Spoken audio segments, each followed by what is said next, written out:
पहले महाराष्ट्र की राजधानी मुंबई की बात कर लेते हैं, जहां कुछ राजनीतिक दल फुल टाइम राजनीति से ब्रेक लेकर पार्ट टाइम मराठी सिखाने का कोर्स चलाने वाले हैं। कुछ दिन पहले आपने वो वीडियो देखे होंगे जिसमें राज ठाकरे की महाराष्ट्र नवनिर्माण पार्टी के कार्यकर्ता बैंकों में घुसकर, शॉपिंग मॉल में जाकर लोगों से मराठी बोलने के लिए कह रहे थे। जो नहीं बोल पा रहा था उसके साथ मारपीट की जा रही थी। ऐसा तब हुआ था जब राज ठाकरे ने गुड़ी पड़वा रैली में अपने कार्यकर्ताओं से कहा था कि आप हर बैंक में जाकर चेक कीजिए कि मराठी में काम हो रहा है या नहीं।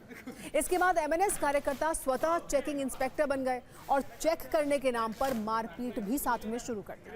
लेकिन अब राज ठाकरे ने अपने मराठी अभियान पर रोक लगा दी है। उन्होंने एक चिट्ठी लिखी है और ये कहा है कि हमने इन मुद्दों के बारे में पर्याप्त जागरूकता पैदा कर दी है और ये दिखा दिया है कि यदि ऐसा नहीं हुआ तो क्या हो सकता है। अब मराठी लोगों को जोर देना चाहिए और अगर हमारा मराठी समाज कचरा खाता है तो ये आंदोलन क्यों करना चाहिए। राज ठाकरे की तरफ से चिट्ठी तब लिखी गई है जब सीएम फडणवीस ने कहा था कि भाषा के मामले में आग्रह हो सकता है, मारपीट नहीं चलेगी। इस सब के बीच उद्धव ठाकरे की पार्टी ने भी मराठी भाषा की राजनीति में एंट्री कर ली है। शिवसेना यूबीटी के उत्तर भारतीय प्रकोष्ठ ने मुंबई में जगह जगह बैनर लगाए हैं कि मराठी भाषा को लेकर हम नफरत नहीं, मोहब्बत सिखाते हैं।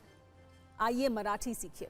उद्धव ठाकरे की पार्टी ने बाकायदा अपने कार्यकर्ताओं के मोबाइल नंबर भी जारी किए हैं।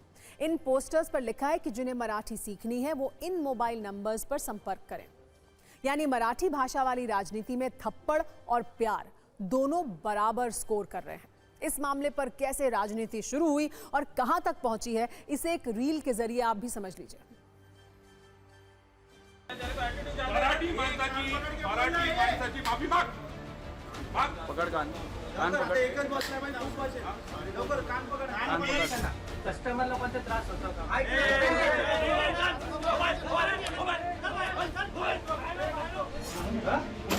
क्या इधर कौन पड़ेगा? नीड बोल।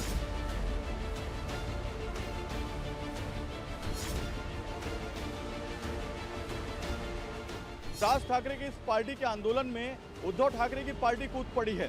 उद्धव ठाकरे की पार्टी का साफ ये कहना है कि जो मराठी नहीं बोल पा रहे हैं उनको पीटने की बजाय उनसे प्यार की भाषा में बात किया जाए, उनको मराठी सिखाने की कोशिश की जाए। बैनर ऐसे पूरे मुंबई में लगाए गए हैं जहां पर ये लिखा है घाबरू नका, चला मराठी बोलूया, यानी कि घबराओ मत, चलो मराठी बोलें। और वहां पर एक कार्टून बनाया गया है जिसमें लिखा गया है मराठी कैसे सीखूं, कौन सिखाएगा। और उसका जवाब देते हुए जो शिवसेना उद्धव ठाकरे की पार्टी है उसके उत्तर भारतीय फ्रंट के जो कार्यकर्ता हैं आनंद दुबे, उन्होंने ये लिखा हुआ है कि आइए मिलकर सीखेंगे मराठी भाषा। मराठी आती है आपको? नहीं आती। मराठी नहीं आती? नहीं आती। तो अगर मराठी नहीं आती है तो कितने दिन से मुंबई में रहते हैं?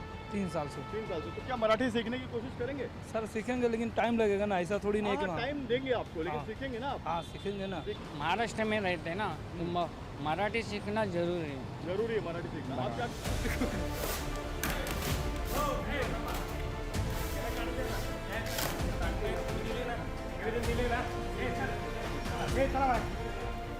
महाराष्ट्र में मराठी के लिए आग्रह करना कोई गलत बात नहीं है। सरकार का भी मानना है कि मराठी का उपयोग ज़्यादा से ज़्यादा होना चाहिए, किंतु अगर उसके लिए कोई कानून हाथ में लेता है तो कानून उसके ऊपर कार्रवाई करे। डर नहीं, आज जरूरत महसूस हो रही है। अरे मन से अगर जाकर लोगों को धमका रही है, डरा रही है और लोग हमसे आके मिल रहे हैं कि सर हमें कुछ बताइए, तो हम उनको सिखाने नहीं सिखाएं तो क्या करें आप बताइए। कानून व्यवस्था ध्वस्त करने का अधिकार किसी को नहीं है। आप संविधान कानून अपने हाथ में नहीं ले सकते। आपको संवैधानिक प्रक्रिया में ही लोगों की सेवा करनी होगी। आप या तो उनको मराठी सिखाइए या तो फिर हम पर छोड़िए, हम सिखाएंगे, लेकिन आप मारपीट नहीं सकते, किसी को हिंसा नहीं कर सकते। अगर फिर भी ऐसा हो रहा है तो देवेंद्र जी का बहुत बड़ा फेलियर है। वैसे कई न्यूज मित्रों के मन में ये सवाल हो सकता है कि राज ठाकरे अचानक सक्रिय कैसे हो गए हैं। दरअसल मुंबई में इसी वर्ष अक्टूबर में बीएमसी के चुनाव हैं। उद्धव ठाकरे विधानसभा चुनाव में कमजोर साबित हुए हैं। उनका बड़ा वोट बीजेपी और शिवसेना शिंदे में शिफ्ट हुआ है। ऐसे में राज ठाकरे लोकल बॉडी चुनाव में मराठी वोटों को हासिल करने की कोशिश में लगे हुए हैं। हालांकि पिछले विधानसभा चुनाव में राज ठाकरे की पार्टी को एक भी सीट नहीं मिली थी। खुद उनका बेटा चुनाव हार गया था। सवाल यह है कि क्या मारपीट वाली राजनीति को जनता ने डिलीट कर दिया है।